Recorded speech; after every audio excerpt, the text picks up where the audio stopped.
So ayan, magandang gabi mga kamotodik. So welcome back po dito sa aking YouTube channel. So ngayon, sa video ito ay may ituturo po ako sa inyo tungkol sa carburetor ng mga motor. So karamihan po sa mga katulad ko na mga may motor din na alimbawa ay nagpapalit ng throttle cable. So yung iba po kasi na nagpapalit ng throttle cable, madalas ay nagwa-wild sa oras na naibalik na nila yung piston ng carburetor. Ito po yung sa loob. So sa oras na naibalik na nila ay nagwa-wild yung motor, yung iba naman ay hindi po umaandar. So ngayon nasa video ito, ang ituturo ko sa inyo kung ano po yung dahilan kung bakit nagwa-wild yung motor nyo. Nagpalit lang kayo ng throttle cable pero nagwa-wild na at hindi na minsan umaandar. So ngayon, bago po ang lahat, kung hindi ka pa nakapag-subscribe at interesado kang malaman patungkol dito sa carburetor na to at kung bakit nagwa-wild, so please click po ng subscribe button sa baba lang ng video na to at click mo na rin ang notification bell para lagi kang updated sa mga bago kong video ina-upload kagaya nito. Ito na nga, yung carburetor ay ayan. Itong carburetor na to mga kamotodik ay pang TMX 125 to. So Rossi 125, Motorstore 125. So pare-pares lang naman po yan. So ngayon unang-una mga kamotodik, kung hindi nyo pa alam, itong flat screw na to, itong bolt na to na screw, so ito po yun ng sa gas. So adjacent po ito ng sa gasolina.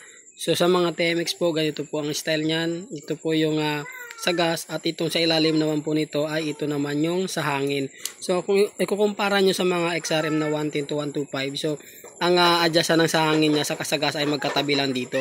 So iba po yung nasa TMX ay nasa ilalim po yung sa hangin niya. So ngayon may papakita ko sa inyo itong carburetor na to. Kung makikita nyo mga kamotodik, yung sa loob niya ayan, yung piston na yan ay lapat na lapat sa baba. So yan po yung tamang pagkakabit ng piston niya. So lapat na lapat po at yung karayom niya ay sagad po sa ilalim sa butas.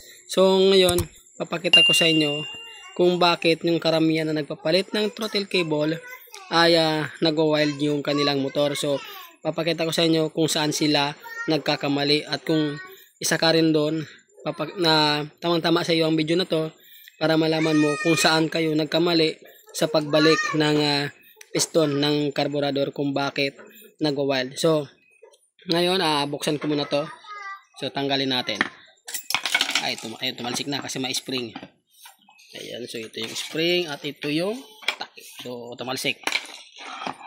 So ngayon tanggalin natin itong kanyang piston. Ayan.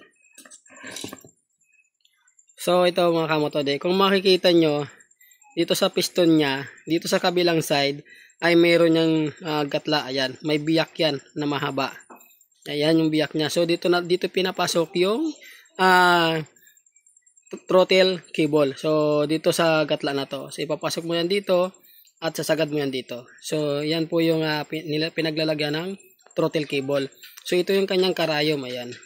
So ito naman po yung tinatamaan ng adjust ng gasolina. So ito yung pag pinipihit mo yung gasolina o ina-adjust mo, dito po yung tumatama. Halimbawa tataasan mo yung minor.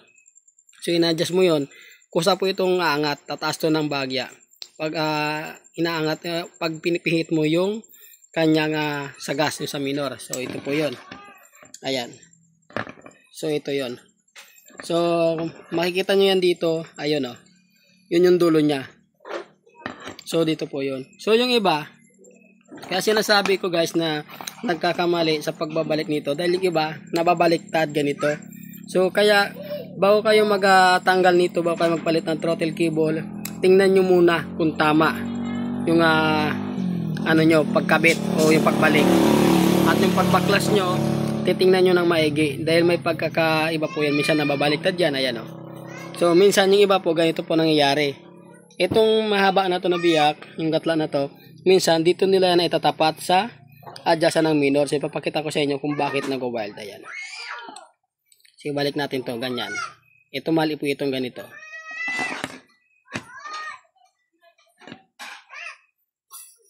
So hirap pasok. Yan.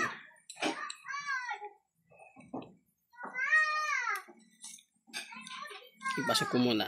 At wala akong camera. Wala akong cameraman, so pasok ko muna mga kamotodek. Ayan, so ngayon guys, ito nga, naikabit ko na yung kanyang piston. So naibalik ko na. Pero baliktad po yan yung pagkakabit niyan. So ipapakita ko lang sa inyo kung bakit nag-wild. Ayan, kung makikita nyo, ayan sa loob, nakaangat. So angat na angat yung kanyang karayom. So pag ganyan na nakaangat mga kamotodek, so hindi nyo yan basta-basta mapapaandar dahil sobra yung binibigay na gasolina sa combustion chamber niya. So lunod na lunod po yung kanyang spark plug. So kung mapapaandar man po yan, magwa-wild po yan dahil nakaangat na yung kanyang piston. Ayan yung kanyang karayom mo, nakaangat na. So ganito yan. Kasi yung iba, kadalasan, sa oras na naipasok na nila to, hindi na nila tinitingnan kung tama ba yung pagkakabit nila. Basta mailagay lang nila yung spring sa kayong takip niyan ay okay na sa kanila. So hindi nila alam ganito pa lang nangyayari. Yan o. So ngayon mga kamotodek, tanggalin natin yung tama. Balik natin yung tama. So ayan.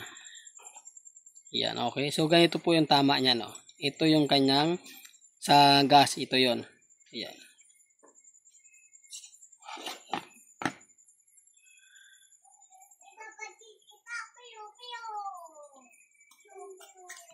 Yan. So ayan po. So ayan po yung tama ng pagbabalik ng piston ng karburador pag kayo nagpalit ng throttle cable. Ayan, pag ganyan po, hindi po yan mag-wild. So ayan, sana nakatulong sa inyo ang video na to. At kung hindi pa po kayo nakapag-subscribe, so please click po ng subscribe button. At maraming salamat po. So hanggang dito na lang po ang video ko.